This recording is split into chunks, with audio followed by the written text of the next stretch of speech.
It all begins with Osado, a boy who has a serious problem, and that problem is that he is a masochist. In short, he gets excited when he gets beaten up. At school, he has a best friend named Tsukichi. He is always with him and supports him in everything. Despite knowing that he is a perverted masochist, the protagonist tells him that he wants to leave his problems behind so that he can confess to the girl he likes. Tatsuki tells him that he can go to the volunteer club. They will be able to help him there. He then goes to the club and is greeted by the president, Mio Isurugi. At first, she is kind, but the protagonist regrets telling her his problem, so he tries to leave, but she becomes violent and forces him to stay, hitting and kicking him, treating him like a lousy cockroach. But whether he wants to defend himself or run away, he dies of pleasure. And this is something I notice, who keeps giving him a brutal beating.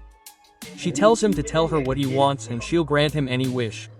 He confesses his paraphilia to her and she kicks him like hell. She ties him up in a very suspicious way to interrogate him.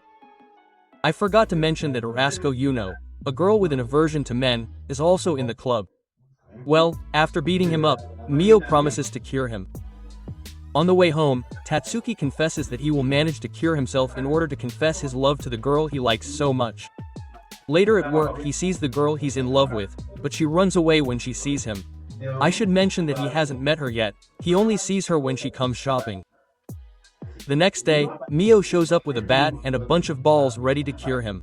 According to her, if he causes her any imaginable pain, she'll cure him. I think she's a sadist and likes to cause pain.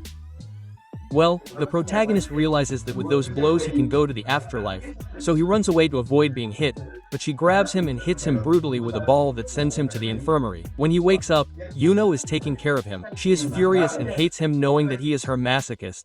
He touches her to keep her from falling, but she beats him up brutally and runs away. Then the nurse named Mishiro arrives. She already knows about his problem, so she wants to take advantage to make him suffer, but luckily Mishiro arrives to save him because he was going to throw hot water in his face. This is crazy. Later at work, the girl he likes comes in, but when she sees his face she runs away, so he chases her to ask her name and meet her for the first time, since they have never spoken. But when he grabs her by the hand, she knocks him almost unconscious. Then she tells him his name, to which the protagonist recognizes her voice as his best friend Tatsukishi. He confesses that since he was little, a girl taught him how to put on makeup and do girly things, and from that moment on, he liked dressing up as a woman. Tatsukichi asks him if they will stop being friends, to which the protagonist replies that it doesn't matter if he likes it, they will still be best friends. Besides, dressing up as a woman is not as bad as his paraphilia of getting aroused by pain.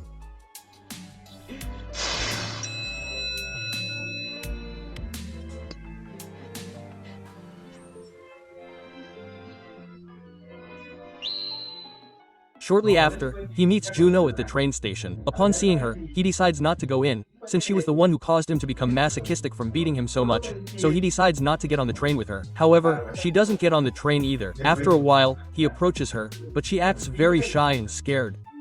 She then tells him that she is androphobic, meaning that she is afraid of men and if they approach her, she beats them up to feel protected.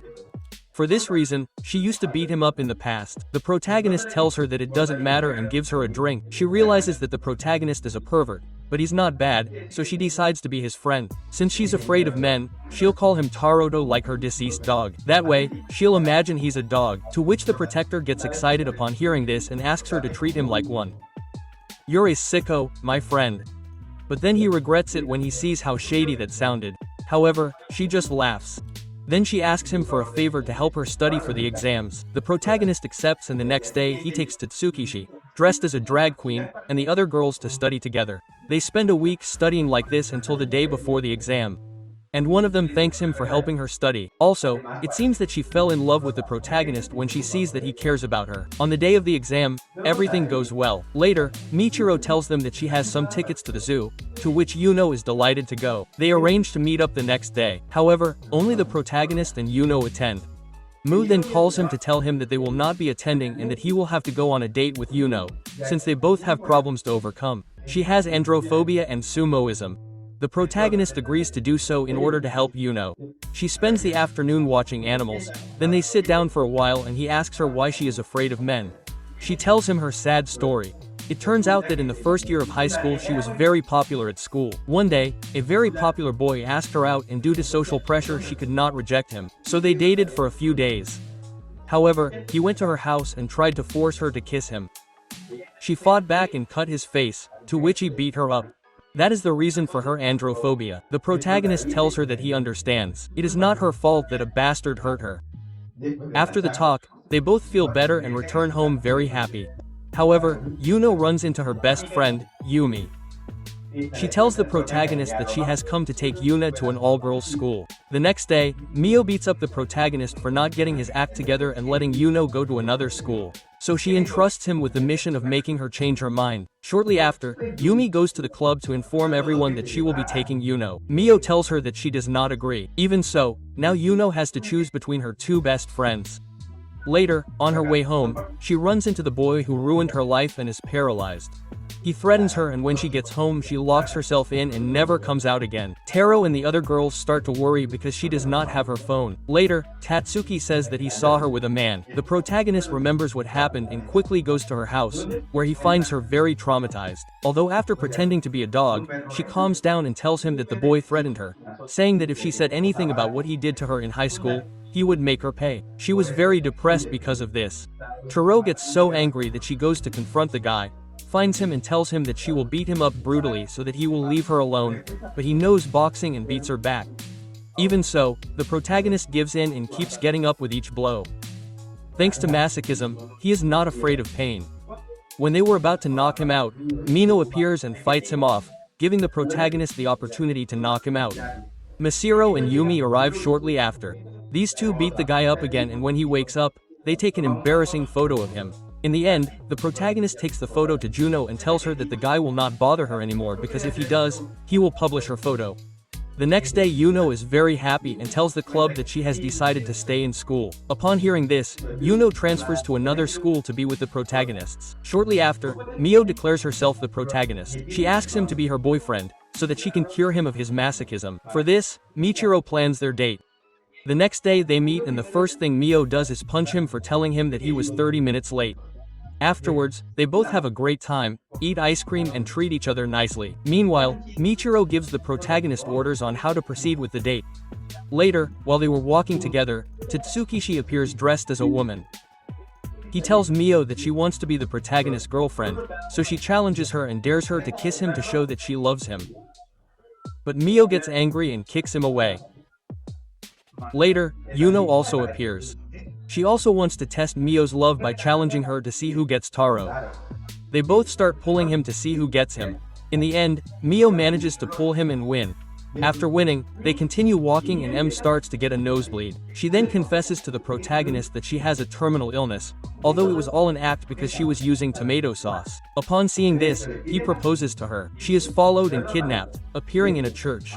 There Mio arrives dressed as a bride and proceeds to kiss him to cure him of his masochism, to which the protagonist gets upset because he thought she wouldn't do it. A kiss is something that is not given to just anyone and he leaves very upset, but Mio faints. Apparently she had a high fever a while ago. The protagonist forgives her and runs off to take her to a hospital, although in reality he takes her to the school infirmary. While in the infirmary, Michiru confesses to him that the date was to help Mio, since she has trouble socializing. Although in my opinion her problem is being a sycophant who likes to cause pain. The protagonist stays with her until she recovers from her fever. 3 days later, Mio invites him to a room and proceeds to tell him that she likes him. She also asks him to close his eyes so she can kiss him, but when he does, he gets kicked. She claims that he still hasn't changed at all when she sees that he enjoyed the kick. Shortly after, Mio is performing an exorcism on the protagonist to remove the demon of masochism, while another girl watches him from afar, measuring his perverted power. Days later, Taro receives a letter from an unknown girl inviting him to the invention club. The protagonist thinks it's a date, so he spends the whole morning nervous. Later, he shows up at the club and is greeted by Noah, a super intelligent girl. She asks him for help in a very kawaii way, telling him that if he helps her, she will take off her clothes in front of him. The protagonist is a pervert, and accepts without knowing that she was going to elevate him and electrocute him, stealing a lot of Gentai's energy. Noah leaves telling him that he has completed his invention. Next, Noah's assistant, Jimura, appears. He tells Noah that Noah's plans are evil. With the protagonist's Gentai energy, she managed to combine a machine to pervert all of humanity, starting with the school. Jimura and Taro try to stop her, but all the students were already corrupted and wouldn't let them pass. Jimura gives her a belt that gathers perverted energy and sacrifices himself so that she can reach the place where Noah plans to release the weapon. Upon arriving, Noah is furious and doesn't let him ruin her plans by taking out a large robot. The protagonist has a lot to do, since she beats him up, but then he remembers that the belt gathers Tai's energy and calls Moyo to insult her. She appears out of nowhere and gives him a real beating that increases the power of the belt to the maximum. The protagonist transforms into Super Pervert Phase 1 and defeats the robot with a powerful blow. Noah doesn't give up, but the protagonist convinces her by promising to be her friend, to which she accepts. But there's a problem, and that's that the weapon can't be stopped. The POTA hears the voices of all the real perverts and asks for their energy from those who give it to him, and with a great Gentai Dama destroys the weapon, returning everything to normal. Anyway, Ken Noah apologizes to her and the next day appears at the club to give her flowers as a sign that she is his first love. Shortly after, while the protagonist sleeps, his sister and mother see that Yuno writes to him, so she decides to invite him to her house. It's worth mentioning that they are super jealous and love him in a very shady way. When Juno arrives, the Prana was expecting it, but his mother and sister ask him to let her in. They have an evil plan in their hands. At first they treat her well. The two prepare a nice banquet and pretend to be innocent women. But later, after dinner, they put their plan into action, which is to not allow their son to have a girlfriend. When Praz goes up to his room, he realizes his mother and sister's true intentions when he finds a lot of trash all over the room, photos of muscular men, and even collectible women's clothing in his closet. His mother thought the plan had gone perfectly, but Yuno doesn't judge him and is just a little uncomfortable.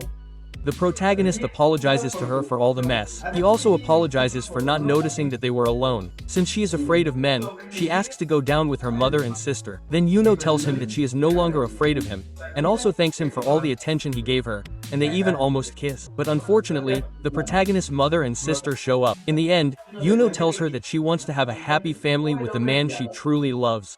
She leaves very happy while the protagonist proceeds to take revenge on his sister and mother for everything they did to him. Like every anime, there is always an episode of the beach, and this one is not accented. M invites everyone to the beach, especially the protagonist, to torture him to remove his masochistic side. But despite trying to drown him, trample him, and put live crabs in front of him to bite him, he doesn't lose his masochistic side. All he does is enjoy it.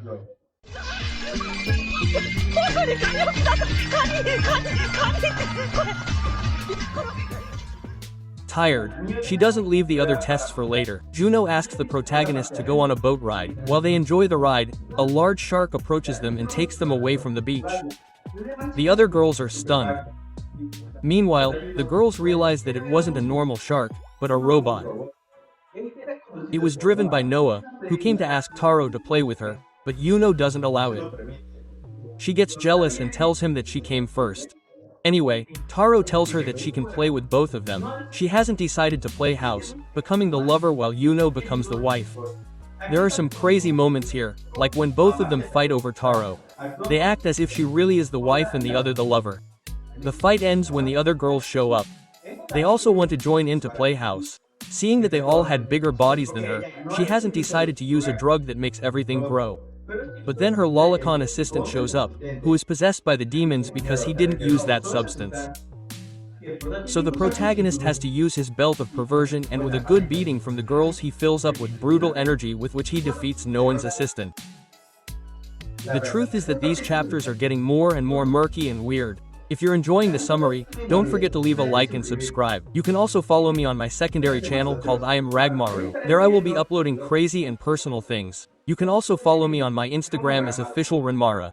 Now he has a new plan to cure the protagonist of his masochism. This time he will do it with hypnosis. With Yuno's help he begins the treatment. When he falls asleep, he orders her to stop being so masochistic, but they are immediately interrupted by Noah. She comes to Taro, who becomes very crazy and talks nicely to Noah. Apparently he has become sicker than he was and leaves with Noah when he sees Remo and Kawai.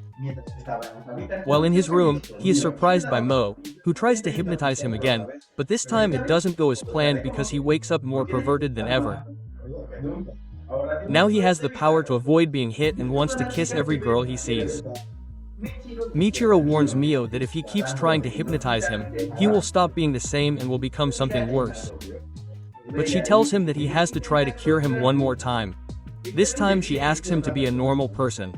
When Taro wakes up, he seems normal, the blows hurt him and he doesn't get excited by the pain. Everyone was happy because they thought he had already been cured, but the next day they realized that this is not the case, since he confessed to Tatsukishi revealing that he is now gay. Mio worries too much and now he doesn't know what to do. No matter what he tries, he doesn't stop chasing Tatsukishi and confessing his love for him.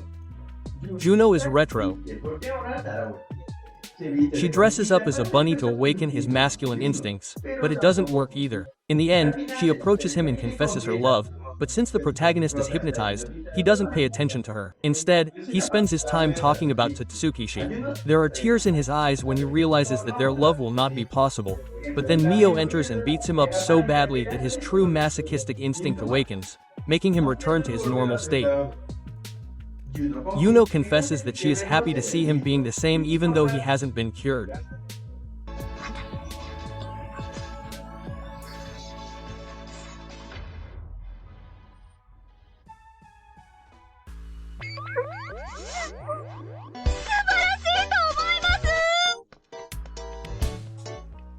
Now he has arrived at the school festival. All the clubs have to set up a shop. Mio decides to set up a haunted house to help people with their problems, but no one shows up, except for a man who asks for help finding his pillow. After a while, Kurumi arrives to ask them for a favor. It turns out that someone threatened her club, so she asks for their help before they commit the crime. Mio is happy and proceeds to look for clues to the culprit. However, no matter how hard they search, they find nothing. In one of those, they enter a haunted house. There are realistic ghosts everywhere, but when Mu sees a cat, she gets scared. Apparently, this one is terrified of cats, so she takes its hand. Then the protester appears through a trapdoor and reappears on the roof. There Kurumi introduces herself as the president of Mu's fan club and wants to punish him for disrespecting her goddess. When she is about to give him one of the lashes, Mio appears to save him, scolding all the members of the club. Kurumi apologizes and promises to dissolve her club. Minutes later, Yuno appears and, upon seeing them holding hands, gets upset because she wanted to hold the protagonist's hand. So she approaches him and takes his hand, but then brutally hits him. In the end, they both beat him up so that the others don't realize that he's a masochist. Shortly after, Yuno begins to treat the protagonist like a dog. She verbally abuses him for no reason. The protagonist finds it strange, but doesn't pay attention to it. The next day, when Yuno enters the club, she sees Mio brutally torturing him. She breaks down and runs away, promising to train. Several days go by without her going to school until one day, while they're at the club, she appears and challenges Mio to a sadistic duel. Whoever gives Taro the most pleasure wins. Apparently, she's jealous that Mio is taking Taro away from her with all the pleasure he gives her, so she's decided to do the same to him so as not to lose him. The torture begins and the protagonist doesn't know who to choose, since both of them give him a series of blows that turn him on. However, in the end, they both join forces to insult him in such a brutal way that the protagonist's brain fries and he becomes unconscious. There he has a memory of when he played with his father, who suddenly abandoned him. I don't know, that memory seems familiar to me, although he is often beaten by Mio. When he wakes up, Juno is by his side. She apologizes for what happened and tells him that she did it because she spent a lot of time with me and thought it was because she hit him. Taro tells her that it's not like that. She also asks him not to be sadistic, since she likes it better when she is herself. Before leaving, Yuno takes a long time to confess to him, but ends up giving him a brutal blow. The next morning, Mio dresses up as a teacher. She beats up the protagonist, according to her, so that he will stop being a masochist, although all that is simply a pretext to satisfy his sadism. While Taro does nothing but enjoy himself, he suddenly falls and faints. When he wakes up, he doesn't remember anything. When he takes him to the infirmary, they tell him that he has amnesia and that it will go away in a couple of days, and one promises to take care of him. She also accompanies him home. When his mother and sister arrive, they worry, although not for long, because the very sick pretend to be pregnant and tell him that they are expecting his child. Murky, too murky.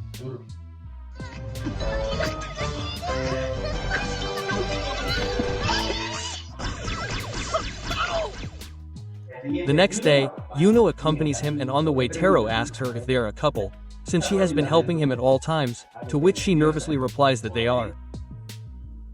The protagonist only worries more when he thinks that he got his family pregnant and his pretty girlfriend will not be safe from his perversion, to which he then asks if he is pregnant. She tells him no, but when he touches her, she sends him flying with a blow. At school, he becomes increasingly depressed when he realizes all the perversion he has done. He realizes that he is a masochist, that he almost fell in love with his best friend, and that he also dressed as a woman. While he was lamenting how disgusting he was, Juno arrives and invites him to the zoo. He went from being sad to happy because they had a great time together. Back to Juno's bar salon while the protagonist enters the club where he meets Mio. She gets really angry when she sees that he still doesn't remember him and wants to beat him up with a bat so that he remembers. She chases him through the school until she runs into Yuno. When she realizes, she steps in front and tells Mio that she likes Taro. She also asks if she also has feelings for Taro because she is behaving very strangely, to which she replies that she only wants to cure him. Anyway, the protagonist is happy that they are fighting over him and starts fighting, to which she hits him. Mio takes the opportunity to hit him with a bat that sends him to the playground. When he gets up, he has miraculously remembered everything, but forgets that he had amnesia. In the end, Yuno leaves a little sad when she learns that she forgot everything, while Mio makes the protagonist promise never to forget her again. When Christmas comes, M forces the protagonist to go with all the presents, treating him like a damn slave reindeer. I'm telling you, she's a real sadist. How are they pretending to be saints? They check all the letters they've sent her, but they don't have names, so they don't know who they're from, except for two that do have names. They ask for her help, so Mio, determined, asks the boys to fulfill the wishes of these two people. When they arrive at the place, they realize that there are two restaurants that are across from each other and are rivals. They prepare in two groups, Miyomitaro and Tatsukishi, while Yuno stays with Noah, Yumi and Michiro. The winner's prize will be Taro. The winner will be able to do whatever she wants with it, even if a long competition begins. The restaurant where Mio is not very prestigious, since it is in decline, so she forces the protege to spy on the competition. There she realizes that the food is very good, the waitresses serve them very well, and above all there are many customers. They offer them a couple's meal of the kind that is eaten by mouth. When they are about to kiss, Yuno discovers them, so they have no choice but to run away. Mio decides to make a new dish to bring customers, but it does not work as planned because it almost kills the owner, while Yuno is doing very well, so Mu decides to take advantage of the sales by bringing in a lot of customers. Yuno uses femininity by wearing flashy clothes, to which Mu uses the same technique by passing off her companions. Tatsukichi is very pretty, but Taro looks divine, making all the men go to buy from her, although they do not know that she is a rag. Anyway, the day ends with so much competition, but he doesn't know who the winners were, because they both gave it their all. A boy comes in right away, saying that he had a reservation to celebrate his friend's birthday, but Mio had used up the cake and everything else in the restaurant, but she doesn't give up and asks everyone for help to celebrate the girl's birthday. So everyone helps out, managing to celebrate the birthday. While they sing, Mio congratulates herself. The protagonist notices, but doesn't say anything. Back home, Michiro tells him that it's Mio's birthday, but for some reason he doesn't like celebrating it. The protagonist decides to celebrate it in style, so he asks all his friends for help. They accept. All he has to do is keep her busy while they get everything ready.